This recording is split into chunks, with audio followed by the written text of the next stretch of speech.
vocês? É Michelle aqui e hoje eu estou com a tia do Brian, a Jolene. You can say hi. Hi. A tia do Brian, ela é irmã da Lori. Eu resolvi, na verdade foi uma ideia de um inscrito, saber um pouco mais como que é a vida de deficientes físicos aqui nos Estados Unidos. Então, como vocês podem ver, ela tá numa cadeira de rodas. Então eu tenho algumas perguntas e a gente vai mostrar o apartamento dela e o carro. So to start, can you tell them what's your disability? I was born with spina bifida. For those who don't know, it affects a person's spine, and it can be located on any part of the spine, and the higher up on the spine it is, the more disabled the person will be. Oh, okay. Mine is lower lumbar.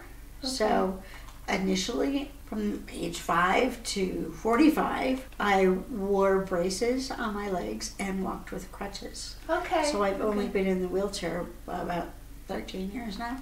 Okay. So I have a few questions that one subscriber sent me. The first question is there free healthcare in US? Well, I already know that there isn't. So he said, I've heard that people with disability have help for the government. Is that true? And what kind of help? There is help. It is limited. I was not eligible for that help. Okay. While I was working, I worked until about the time I had to start using the wheelchair. I had to have my own health insurance or from my employer versus government. But now I receive what we call Social Security disability. I receive a check every month. After a certain length of time of being on that, I was also eligible for Medicare, which is something that retired people get when they go on Social Security. Oh, all right. And because I'm low income, I also receive Medicaid, which is a government health kind of insurance. Okay. So you do, like nowadays you do get help from the government, but it wasn't like that your whole life? No, it was not. So the second one, how is the life of someone with disability? How is the job search from them? So by the time you were working, how was it to deal with that? Was it complicated or? It is complicated. It has gotten better after the Americans with Disabilities Act in 1990, I believe it was. What is that? Is a bunch of laws in one bundle. Oh, so it's like a bill that they passed to help people with disability. And it covers employment, transportation, housing, a number of different aspects. Yeah, no, I get it. All right, yeah, it's a bill to protect people with disability, basically. Exactly. Okay. Prior to that, there was discrimination. I did experience that. Never could prove it, but I know in my heart that it happened. I worked for the Pillsbury Company. That was kind of my first professional job out of college. And the position I had was never made permanent or full-time. And I was there 3.5 years. After I left, it became full-time permanent. Oh my God, okay. I can't help but think that because I left, then they made the positions permanent. Yeah.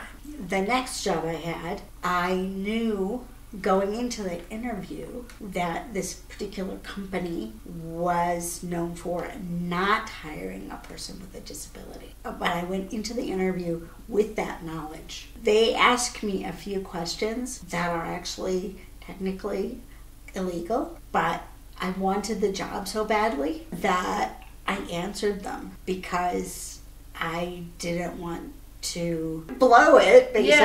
Yeah, definitely. They asked how I was going to get to work.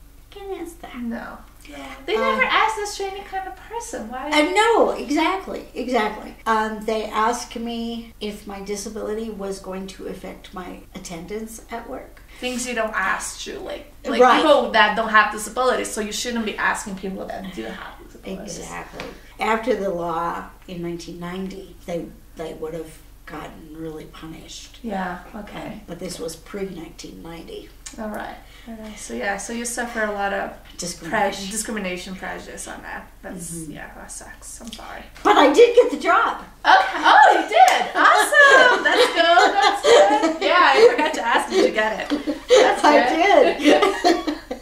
So, is it true that the prostheses and orthoses are free? So, for who doesn't know, prostheses is like replace arms, legs, or parts of your body, and orthoses help to correct the position of legs, arms. Do you know if they're free, like from government, or? If you're on Medicaid, you would not have to pay for them. Okay. Or like things like wheelchairs. But if you're not, if you're on some other kind of insurance, like when I was still working, the insurance would pay a certain percent of it, but I would also have some out-of-pocket expense. Okay, yeah. It's the kind of insurance that they pay part but not fully. Your wheelchair, did you pay for it, or did you get from the government? Government. Okay, because now you rely on them. So there's a kind of help you can get from them. You have to be on Medicaid. You basically have to be poor. Yeah. Yeah. You are limited to not more than $2,000 in your bank account at any point in time. Oh my gosh. But even people that have 3,000, that's still not enough to pay for this kind of things. No, it's not. And that's part of why I don't work anymore. My health got to a point where I couldn't for a while, at least for a while. Yeah. But then after I got better again, my medical expenses are such on a monthly basis that unfortunately I can't afford to work. Yeah. Because my whole paycheck would go to my medical needs. Yeah.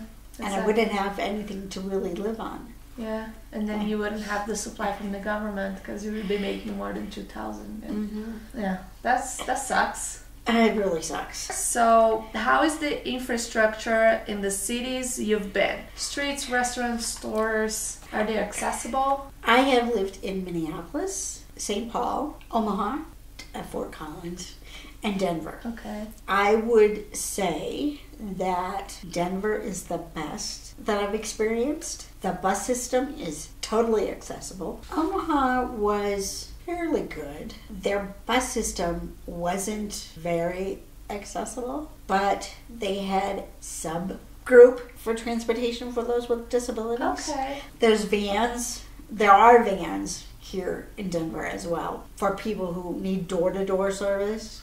Oh, okay. I have used that. It's the same as using the bus, but it's door to door. Okay. And you have to reserve it ahead of time. All right. Like 2 days ahead. Yeah, for them to pick you up. In Omaha, that kind of system was marginal at best. Yeah, I got it. Yeah, so it depends on the city you are, basically, a little bit. Okay. Yeah. And Minneapolis was kind of the same as Omaha. Thank you for answering me.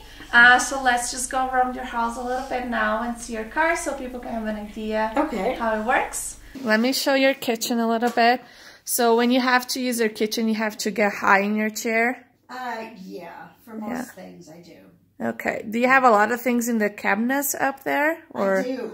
Yeah? I do. Okay. All right. This is the rest of her house. So here we have the living room.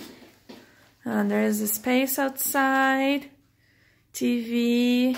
So this will be your bathroom, which is also like pretty normal, like any kind of bathroom. But you have the accessories there to help you on shower time, right? Right. And do you want to show us your room, if you're okay? So I didn't really have to do any modifications in the bathroom. But you'll notice I don't have any doors on my bathroom or bedrooms. Yeah, well, because it sucks to keep opening them for you. Well, and it makes the doorway narrower. Oh, yeah, that's true. So that's why. Okay. That's the real reason why. Yeah. You have a big closet. That's so awesome. Yeah. Okay, and then just the bed. So, yeah, it's nothing too different. Okay, so this... 2 years, though. At the end of this month, it'll be 2 years. Oh, wow. That's a lot. Okay, so this is inside of her van, guys. So it was adapted for you, right? Right. Okay. Well, some of it was already done, but yeah, pretty much. Okay. No, you don't have to jump, but do you usually move yourself to that chair? Yeah. To the seat? Yeah.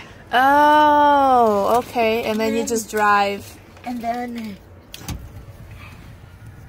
goes like this. You just turn and go. See that bar that's on the left? Yeah, okay. Of the steering wheel? That's that's the accelerator and brake. Oh, I see. So you don't use your feet. You just use your hands for everything. Oh, and cool. the knob is for steering, since I only have one hand for steering. Yeah, okay. Oh, nice. That's pretty cool, actually. Okay, Jolene, thank you so much for helping me and answering these questions. I hope I was helpful and taught some people things about how it is to live with a disability in the United States. Yeah, no, you definitely help. So, eu espero que vocês tenham gostado do vídeo, gente. Se vocês têm alguma pergunta, deixem aqui que eu posso tentar responder como eu souber. E eu vejo vocês no próximo vídeo. Um beijo. Tchau!